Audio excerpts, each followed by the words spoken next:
Hello, and welcome everybody.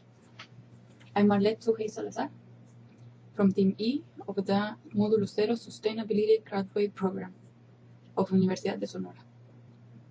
My teammate Diana Laura Figueroa and I are going to talk a little bit about energy and sustainability of fossil fuels, where they come from, how they are used, benefits and disadvantages, and more. Fossil fuels are carbon-based materials found in the Earth's surface and subsurface. They are formed by plants and animal residues decomposed, constituted over millions of years ago. They are nowadays the main energy source of the world and have been for the past century. These fuels are coal, oil, and natural gas. The energy of these fuels comes from the sun, causing photosynthesis to the bodies made from hydrogen and carbon atoms of the prehistoric plants and animals that were gradually buried under layers of rock and soil. They then fossilize and start to accumulate sediment of sand and silt.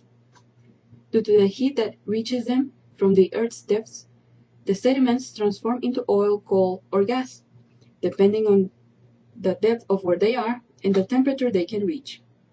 Coal is closer to the surface, whereas gas needs higher temperature to be formed than oil. Nowadays, the fossil fuel industries drill or mine for these energy sources. They burn them in order to produce electricity or refine them to use as fuel for heating or transportation, or even to manufacture some products. Throughout the 19th and 20th century, the demand for energy increased significantly due to a massive population growth. We can see right here on the left that the oil is being, since the 60s, and by the year 2000, the largest contributor to the world's energy supply.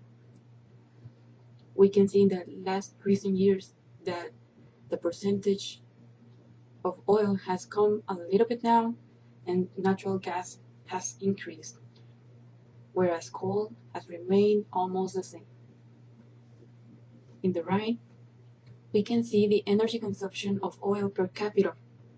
We can note that North Americans consume the equivalent of 8 tons of oil per head a year, whereas residents of Europe and Russia consume about half that amount, and the inhabitants of the rest of the world consume 1/10 of that amount.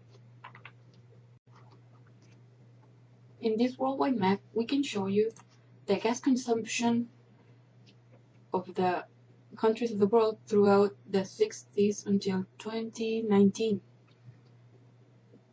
The oil consumption and measured in terawatts per hour, and the coal consumption, how they all are increasing. And in the last one, we have the 3 fossil fuels consumption together. Fossil fuel energy sources, oil, coal, and natural gas, are non-renewable resources. Nevertheless, they are an attractive form of energy use due to being highly concentrated materials, enabling to be stored in relatively small volumes, as we can see in these tanks over here in the image. Also, they are easy and comfortable to distribute. They are mostly distributed as fluids. Natural gas. This is a fossil energy source that forms deep beneath at the Earth's surface. This natural gas contains many compounds like methane, carbon dioxide, and water vapor. It's mostly used for domestic and industrial heating and to generate electricity.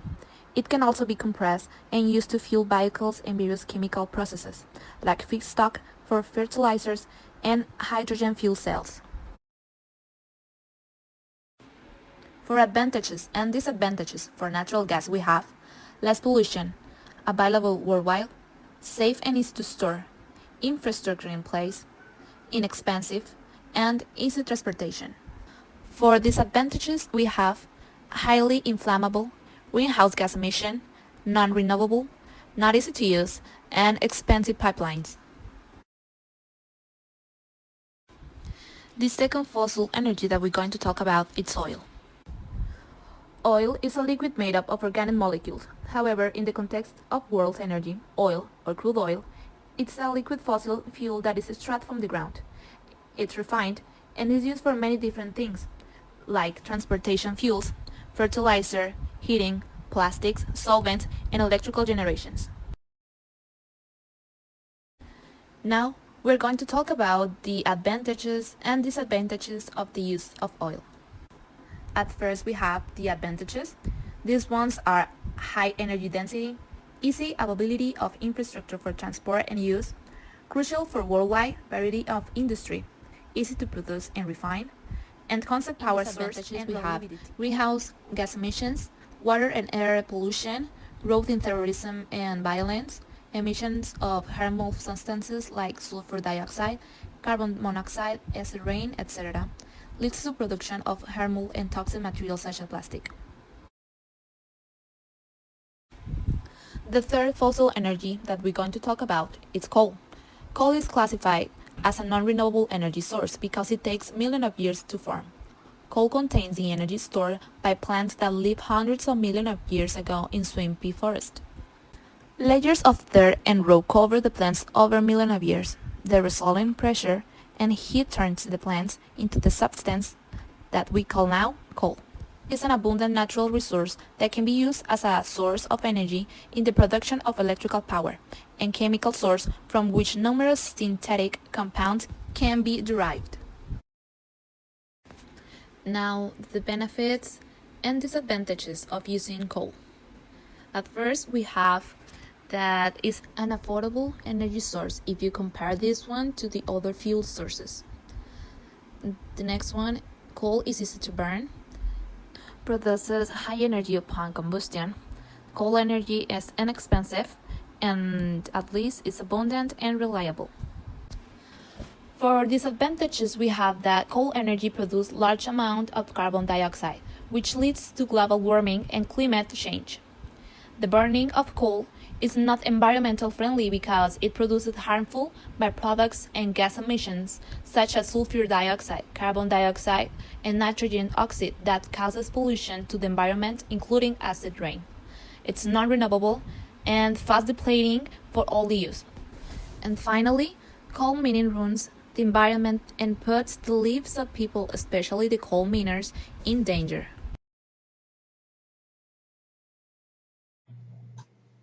The two most important considerations of fossil fuel usage are that they are a limited supply resource, they are non-renewable, therefore it will eventually end.